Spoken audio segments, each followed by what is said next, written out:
Okay, how are we doing this one? I'll start and then I'll give the introduction, then you can go into your garden plans. Do you want to go every other one for the plans, or shall we list? Let's do your whole plan and then my whole plan, and then your life change and then my life change. I don't want to go first. Okay. I can't wait. I don't even know what I'm going to say.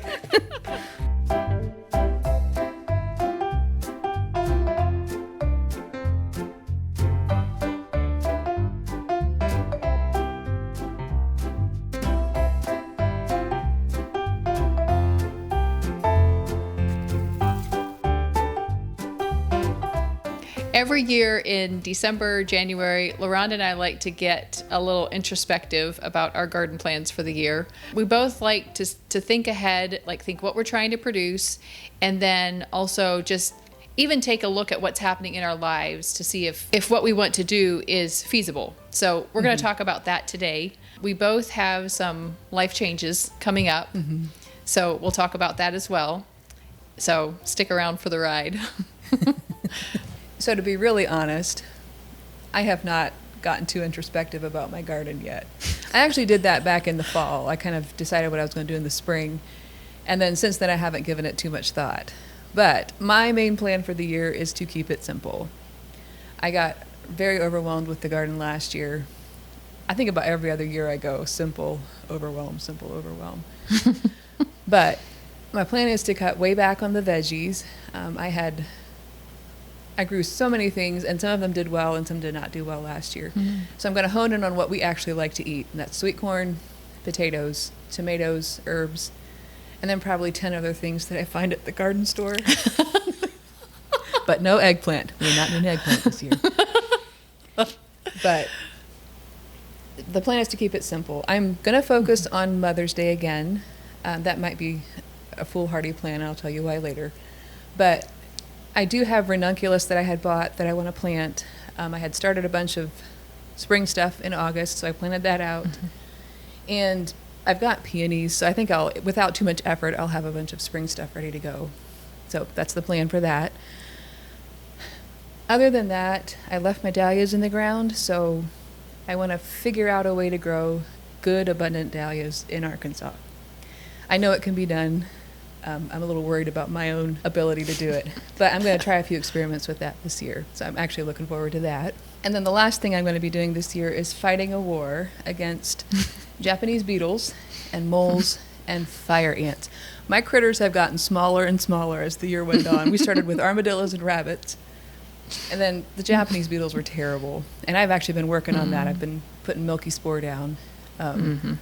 Plan is to continue that in the spring and summer and fall next year. And I have a lot of moles as a result of that. They love the grubs from Japanese beetles. And recently I've gotten a lot of fire ants. I don't know where they came from, but they've decided my garden is their spot. So I'm on the lookout for a way to get rid of fire ants that's non-toxic. If you have any solutions, let me know in the comments. Anyway. Fire ants are nothing to mess with. No. I had a bad run-in with them once. And do you have much of those in Ohio there? No, we have none. Oh, they're all over. They're all over here. Yeah, this was in Florida. I stood on an anthill and didn't realize I was standing on an anthill until they were biting me. And by then it was too late. I couldn't. Oh, and I always thought you just about can't knock them off. No, they hang on. And I mean, you'll welt up and stay welted for a long time after they bite you. My garden plan this year is to try to grow the right amount of flowers. Last year was a tough year. I was also overwhelmed in my garden. I had a plan for my garden, and then my schedule, stuff changed, and I wasn't able to do. Right, life interfered. Yeah. I wasn't able to do what I wanted to do, and then I got really overwhelmed. I did decide halfway through the summer to just be okay with it and enjoy the flowers in the garden. So that was pretty, and I got a bunch of seed out of it. And so I'm trying to take that. Yeah, my schedule may change again this year. Who knows? But I'm hoping for about 10 to 15 bouquets a week.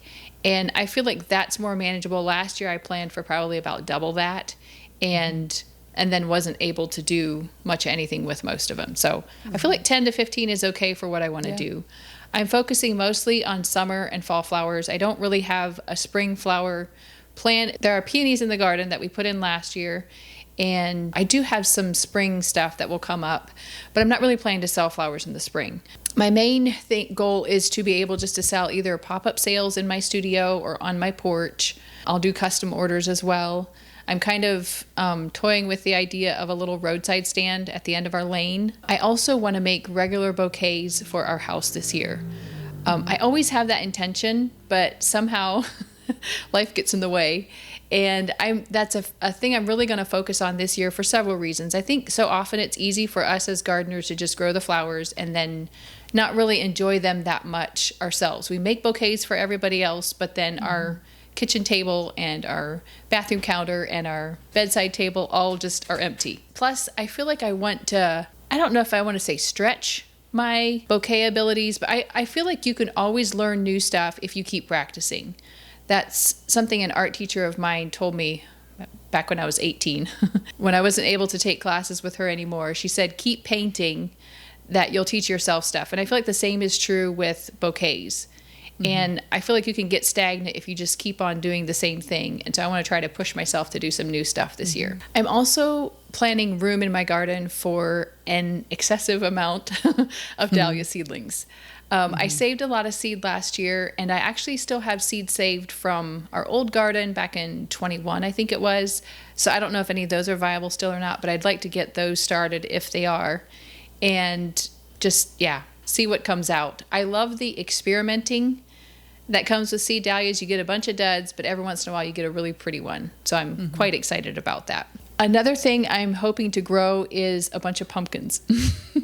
Really? I've been meaning to grow pumpkins ever since I have started my new garden. And I think one year I grew like 1 or 2 plants or 1 or 2 pumpkins. I don't remember.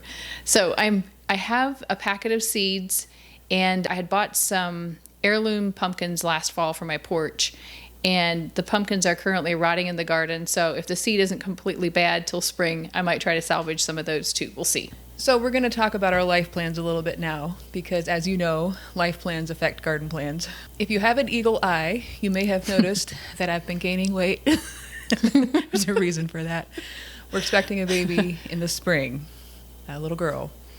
So that clashes a little bit with my spring garden plan. So obviously the garden's what's going to have to go if anything has to go. But that does affect how much garden I'm going to plant next year. I do know that I'll probably still need garden therapy. That's why I'm going to still plant a few things. But that's a pretty big life change. Plus, I had a few things started before I knew I was pregnant. So I just went ahead and planted them. I had ordered a bunch of stuff for spring. So we're going to proceed with the plan and see where it goes. Also, it's getting a nursery ready. We've been working on that a little bit in the last few weeks. So that takes time away from, garden planning and getting garden stuff ready as well. I know people say you don't need a nursery for a few months, but I wanted to get it done while I still had time and was not overwhelmed. So other than that, the plan for the year is to survive, hopefully thrive, and most importantly, stay alive. I can come down and help if I need to. Yeah. You talked about, Rosita's talked about, or we have, I don't know if you still want to do this, Rosita, but you could come and help out over Mother's Day weekend.